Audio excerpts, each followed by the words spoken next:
Sahabat dan saudaraku, mari menggunakan waktu mempelajari firman Tuhan hari ini.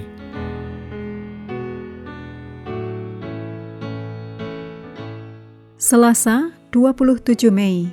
Judulnya, Di Bawah Kakinya.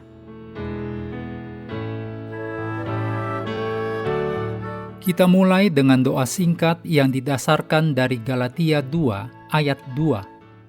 Dan kepada mereka kubentangkan Injil yang kuberitakan di antara bangsa-bangsa.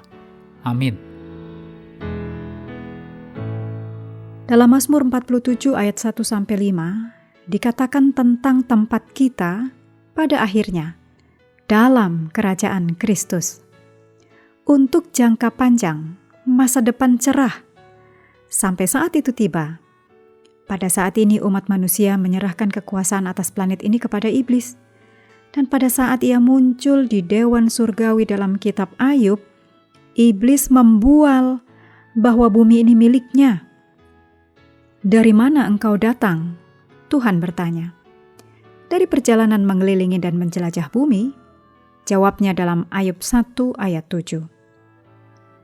Iblis sedang menyatakan kepemilikan. Kaki pada zaman kuno digunakan untuk mewakili kepemilikan. Dalam Kejadian 13 ayat 17 dituliskan, bersiaplah, jalanilah negeri itu menurut panjang dan lebarnya. Perintah Tuhan kepada Abraham. Sebab kepadamulah akan kuberikan negeri itu.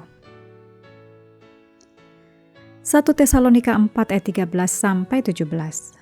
Sakaria 14 ayat 4. Dalam dua perikop ini, perhatikan dalam ayat ini tentang kaki Kristus. Perhatikan perbedaan yang ditemukan di antara ayat-ayat ini dan hal yang diajarkan kepada kita tentang dua aspek yang berbeda, meskipun terkait, yaitu aspek dari kedaulatan akhir Kristus di dunia ini. Berbicara tentang apa yang Kristus lakukan pada akhir milenium, Ellen G. White menulis dalam Alfa dan Omega, jilid 8 halaman 700. Kristus turun ke atas Bukit Zaitun, dari mana ia naik ke surga setelah kebangkitannya, dan di mana malaikat-malaikat mengulangi janji mengenai kedatangan Kristus kembali. Nabi berkata, lalu Tuhan Allahku akan datang dan semua orang kudus bersama-sama Dia.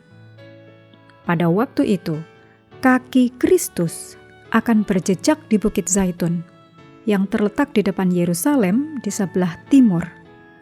Bukit Zaitun itu akan terbelah dua, sehingga menjadi suatu lembah yang sangat besar. Maka Tuhan akan menjadi raja atas segala bumi. Pada waktu itu, Tuhan adalah satu-satunya dan namanya satu-satunya. Sakaria 14 ayat 5, 4, dan 9. Sementara Yerusalem baru dengan kemuliaannya yang mempesona turun dari surga ke tempat yang telah disucikan dan dipersiapkan untuk menerimanya. Maka Kristus dengan umatnya dan malaikat-malaikat memasuki kota suci itu. Sahabat dan saudaraku, lihatlah pengharapan yang telah diberikan kepada kita di dalam Yesus. Pikirkan jika semuanya berakhir selamanya dengan kematian, betapa sulitnya hidup, dan semuanya akan sia-sia.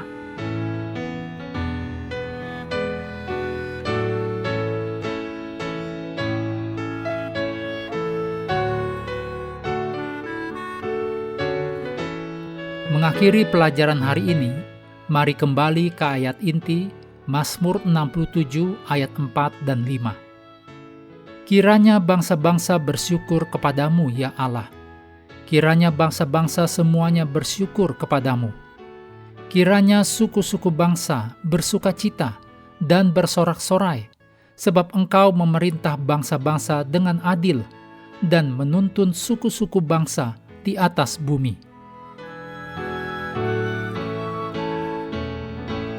Sahabat juga perlu melengkapi waktu untuk bersekutu dengan Tuhan setiap hari.